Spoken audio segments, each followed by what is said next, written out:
gambar orang-orang soleh, para alim ulama yang besar, maka gambar seperti itu maka lebih bagus kita taruh, tidak masalah. Kenapa? Kita mengambil daripada kejadian di zaman Sayyidina Umar. Rasulullah mengatakan, "Anta ya Umar, inna syaitana la yafrugu min dhilli Umar." Sesungguhnya setan itu lari dari bayangan Sayyidina Umar. Bukan Sayyidina Umarnya, bayangannya saja setan lari, apalagi Sayyidina Umarnya. Nah, ini bayangan orang-orang soleh.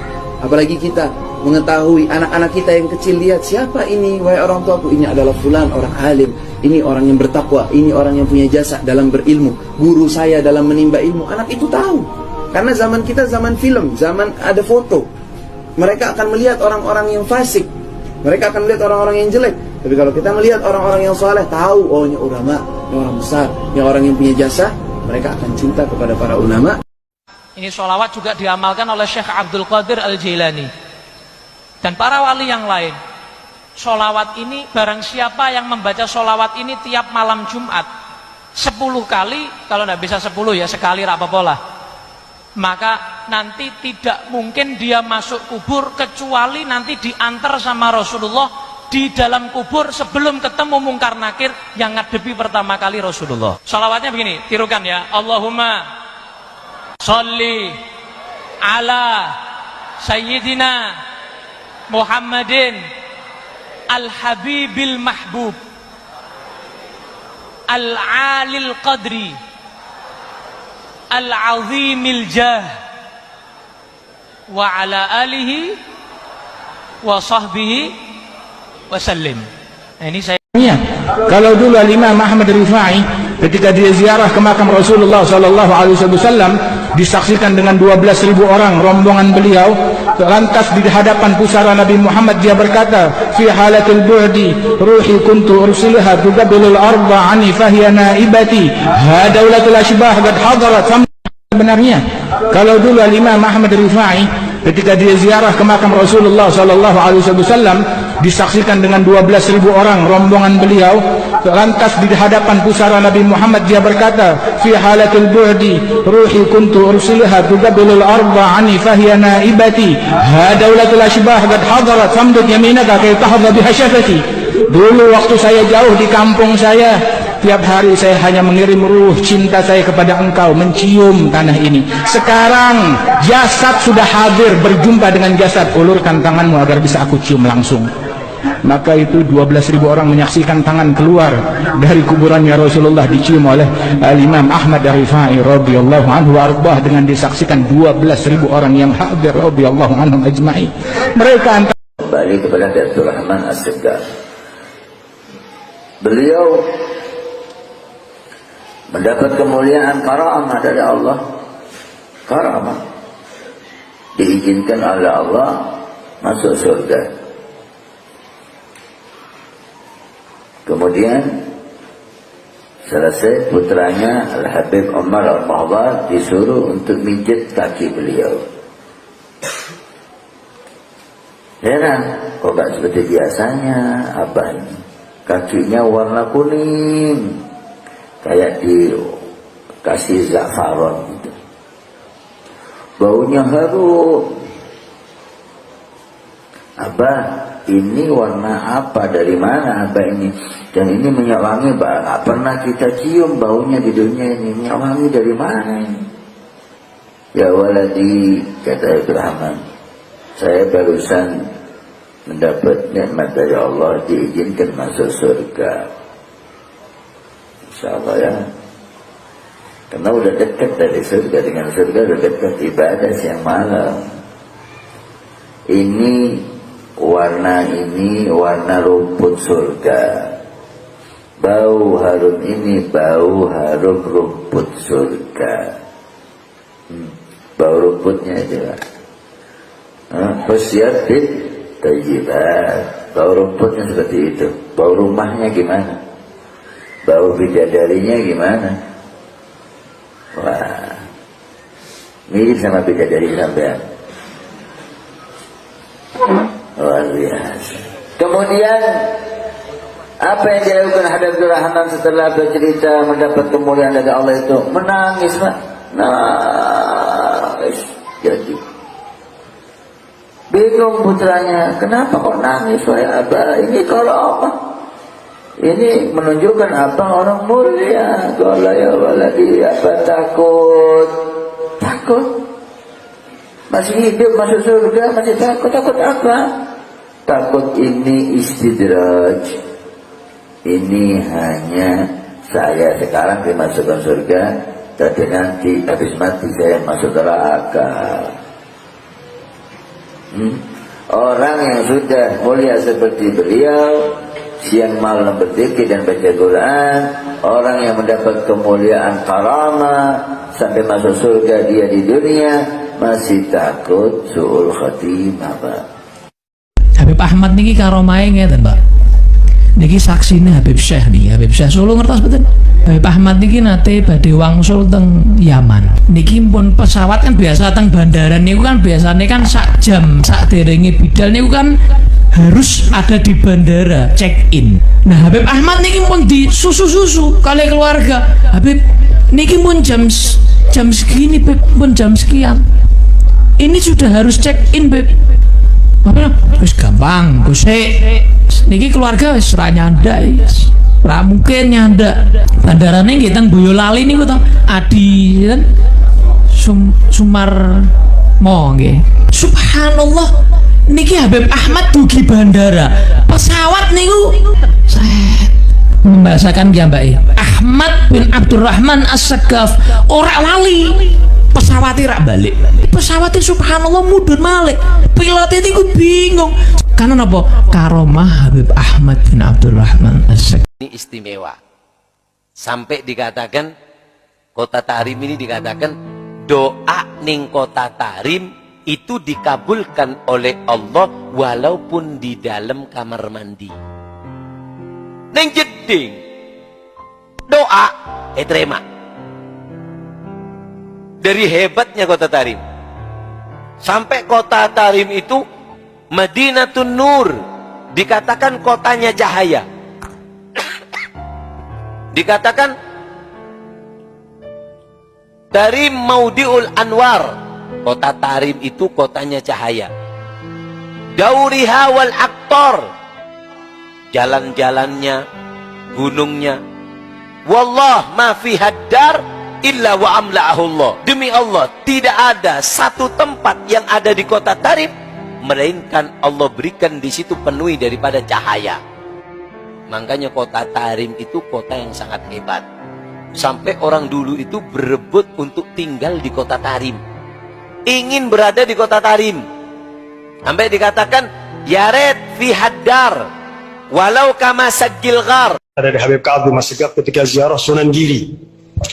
Ketika ziarah Sunan Giri, Habib Kazim cerita, dulu ada satu sayyid ziarah ke Sunan Giri ini, melihat ada patung naga kan ya, di anunya itu ada naga kan. Dalam hatinya sayyid ini ingkar, ini katanya wali, kok ada patung depan makamnya. Subhanallah, malamnya si sayyid itu mimpi, datang Sunan Giri bawa tombak mau membunuh dia. Dia teriak dalam mimpinya, ya Faqihil Muqaddam. Datang Sayyidina Faqihil Muqaddam. Sayyidina Faqihil Muqaddam menenangkan Sunan Giri. Sunan Giri mengatakan apa? Alim auladak adab inda ziyaratil awliya. Ajarkan anakmu adab ketika ziarah para awliya. Maka Sayyidina Faqihil Muqaddam mengatakan, ya waladi, ini mereka sudah berbuat ini. Mereka ini sudah luar biasa di sisi Allah Subhanahu wa taala, para wali songo ini.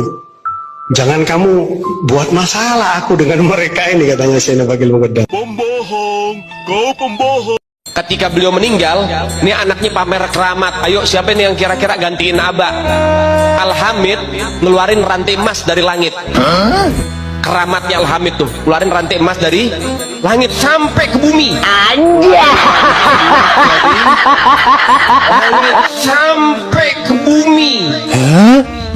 Lagi ngobrol sama kakaknya Al-Muhdhar nih, Syekh Umar Muhdhar. Ayo wahai Syekh Umar Muhdhar, lihat keramatannya, turunin rantai emas dari langit sampai ke depan dia. Ini Habib Syekh Umar Muhdhar ketawa doang. Dibilang sama adiknya, Al-Hamid, coba lihat tuh paling atas siapa? Gak tahu ada Syekh Umar Muhdhar megangin rantai dari atas. Lebih hebat saya. Bin Salim ini sangat luar biasa.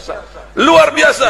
Bahkan ucapan beliau mengatakan, Kalau aku tidak malu kepada Allah, ini yang sangat luar biasa. Yang pian belum pernah dengar dari biografi para wali-wali yang lain. Kalau aku tidak malu kepada Allah Ta'ala, maka neraka Jahannam itu akan aku matikan. Kalau aku tidak malu kepada Allah Ta'ala, maka neraka Jahannam itu akan aku matikan. Kalau aku tidak malu kepada Allah Ta'ala, maka neraka Jahannam itu akan aku matikan. Artinya, Allah ini mengabulkan setiap doa Syekh Abu Bakar bin Salim. Kalau seandainya Syekh Abu Bakar bin Salim memohon kepada Allah Ta'ala agar api neraka Jahannam ini dipadamkan, maka Allah akan padamkan. Kalau bisa ngunjukin karomah, dia bisa masuk begitu. Dia doa kepada Allah, ya sama syurbil laban, walad Abdullah dakhal adan. Wahai Tuhannya langit, tolong turunin minuman susu, turunin. Anaknya Abdullah bin Idrus Al-Akbar mau masuk ke kota Aden. Mendung terus hujan, dan benar-benar hujan susu. Kaget-kaget tuh orang semuanya. Abu Bakar tuh waktu masuk Aden ditantang.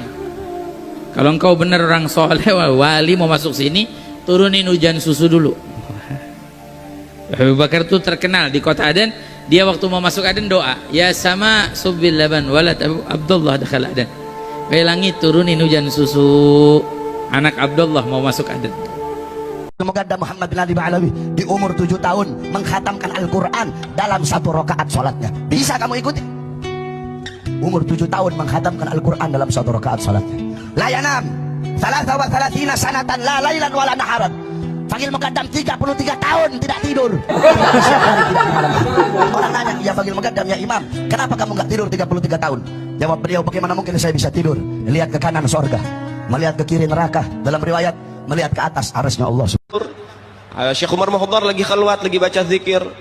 Kemudian anaknya masih kecil, masih balita, lari sana, lari sini. Kemudian tiba-tiba robos masuk ke kamar khalwat. Nah, orang wali kalau sudah zikir, istighraq, mendarah daging, mendalami sampai lupa apapun, nggak ngelihat apapun. Sehingga ketika beliau kaget ada suara orang masuk, langsung dibilang, "Mut, mati kamu." Seketika itu anaknya kebakar, mati langsung. Sadar daripada Syekh Umar Muhdhar, waduh, anak saya meninggal ini. Dipanggil istrinya, dimarahin. Ana udah bilang, jagain. Kenapa kamu lepasin begini? Nangis itu ibu. Kemudian tiba-tiba berhenti. Ntar dulu. Kita punya pembantu, sini pembantu dipanggil. Sini pembantu, khadamah sini. Itu diambil jenazahnya, diindung-indung lagi, dibacain lagi. Ya bintul gutub, ya zaujatul gutub, ya ummul gutub. Itu anak langsung bergerak, berdiri, langsung lari-lari lagi. Ini baru pembantu nih. Kata Syekh Umar Muhdhar, kamu mau ngelawan takdir, anak mati kamu hidupin. Apa kata pembantunya? Enggak tuan, yang ngelawan takdir duluan kan tuan, anak hidup dimatiin. Dia taslim, nyerah satu sama. Ya udah, berarti memang udah takdirnya. Kan tadi hidup, kemudian mati, ya. Kemudian sama pembantunya dihidupin lagi. Ainul Mukasyifin ditanya sama orang-orang yang cinta kepadanya, apakah Nabi Allah Hud ada di dalam apa tidak? Maka aku masuk ke dalam. Masuk ke dalam. Nabi Hud jalis dakhil wa yabki. Aku melihat Nabi Allah Hud ada di dalam, sedang duduk dalam keadaan menangis. Faqultu lahu limadha tabki ya Nabi Allah? Maka aku bilang kepada dia, kepada Nabi Hud, kenapa engkau menangis wahai Nabi Allah? Faqala inni abki wa a'innu min dhunub az-zairin li'annani kull man ja' min az-zairin alaihi dhunub atahammaluha wa yaghfiruha Allah lahu. Aku ini nangis karena aku ini menolong orang-orang yang datang ke sini karena mereka membawa dosa-dosa banyak, aku menahannya, dan semuanya ketika ditahan oleh aku, Allah Subhanahu wa taala ampunkan dosa-dosa orang yang ziarah kepadaku. Di Tarim ada makam namanya Al-Habib Musyayyakh bin Abdullah. Habib Musyayyakh ini di Tarim itu kalau sudah 70 atau 80 tahun, 70 tahun digali sudah, hancur sudah. Kalau di Indonesia lebih lama, biasanya sampai 90-100 tahun baru hancur. Karena di sini kan apa namanya, nggak panas. Kalau di sana kan panas. Itu ketika dikubur, karena kuburan makam di makam Zambal itu kan banyak yang minta dimakamkan di situ, sehingga gantian dilihat sudah kuburannya rusak atau apa, digali atau ditaruh di atasnya. Jadi satu kuburan itu biasanya isi orang 10, sudah habis diisi lagi seperti itu. Ini Habib ketika digali, Habib Musayyah ini ketika digali kuburannya, beliau Al Habib Musayyah duduk di kuburannya, duduk baca Quran, digali. Hah? Apa?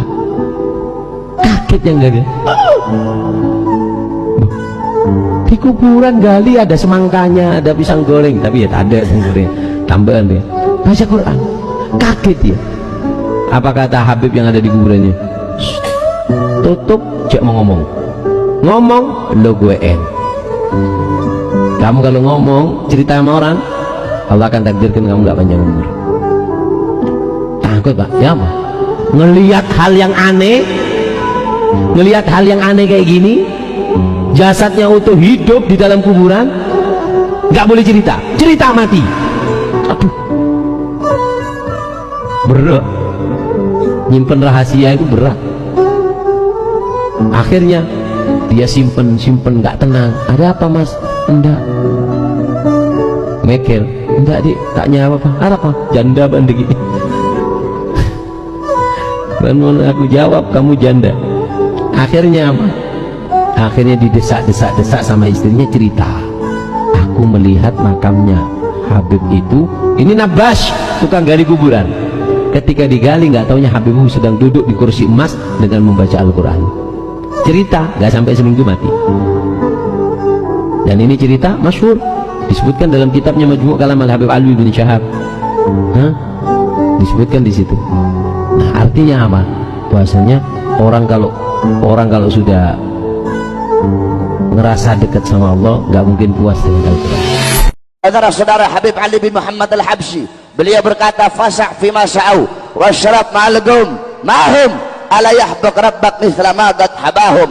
Kata Habib Ali apa? Ikuti para ulama, ikuti para as-salafun as-salih, ikuti para ulama-ulama salaf, amal mereka, ibadah mereka, waraknya mereka, khaufnya mereka, kamu ikuti. Walaupun kita tidak bisa mengikuti sepenuhnya. Siapa yang bisa mengikuti sepenuhnya amalan beliau-beliau? Kamu nggak bisa mengikuti sepenuhnya. Bisa kamu mengikuti amalannya Mugaddam Tsani, Habib Abdurrahman Segaf, umur 7 tahun mengkhatamkan Al-Quran dalam 1 rakaat salatnya. Mugaddam Tsani lam yanam la lailan wala naharan 33 sanatan. Mugaddam Tsani 33 tahun nggak tidur, tidak siang hari, tidak malam hari. Ditanya, ya Imam, kenapa kamu nggak tidur? Apa jawab beliau? Bagaimana saya bisa tidur? Melihat ke kanan sorga, melihat ke kiri neraka, melihat ke atas arasnya Allah. Bisa kamu ikuti? Bisa kamu ikuti. Mereka para wali yang ada di kota Tarim, yang perempuan pun mereka itu tahu datangnya Lailatul Qadar. Kalau kita kan enggak, Beb. Kadang kalau Ramadan sibuk SMS ke Kiai, Habib, ini mulainya hari Senin, kira-kira Lailatul Qadar malam apa? Kalau mereka mengatakan bahasanya kita tahu Lailatul Qadar sebelum masuk Ramadan. Bahkan mereka mengatakan bahasanya ala wa indana kulla yaumin Lailatul Qadri. Kita ini tiap malam Lailatul Qadar, enggak nunggu malam apa namanya? Malam Ramadan. Malam kami semuanya kami Lailatul Qadar, malam yang penuh keagungan, karena kami di malam kami dipenuhi dengan Nabi, dipenuhi dengan keagungan Allah dan Al-Quran. Dia mencapai kewalian yang tinggi, terkadang dibukakan hijabnya oleh Allah Ta'ala. Dia orang ini, si murid, bisa mengetahui, dibukakan hijabnya oleh Allah, cahaya hatinya itu, karena istiqamahnya dia bisa mengetahui mana orang yang beruntung, mana orang yang sial, mana orang, oh ini diciptakan penghuni surga, ini penghuni neraka. Dibukakan hijabnya oleh Allah Ta'ala. Maka bukan setiap waktu, di keadaan-keadaan tertentu. Satu kali dibukakan hijab oleh Allah, dia melihat ke wajah gurunya dan dia terkejut. Ternyata gurunya tertulis di keningnya itu syagi, orang yang sial, penghuni neraka.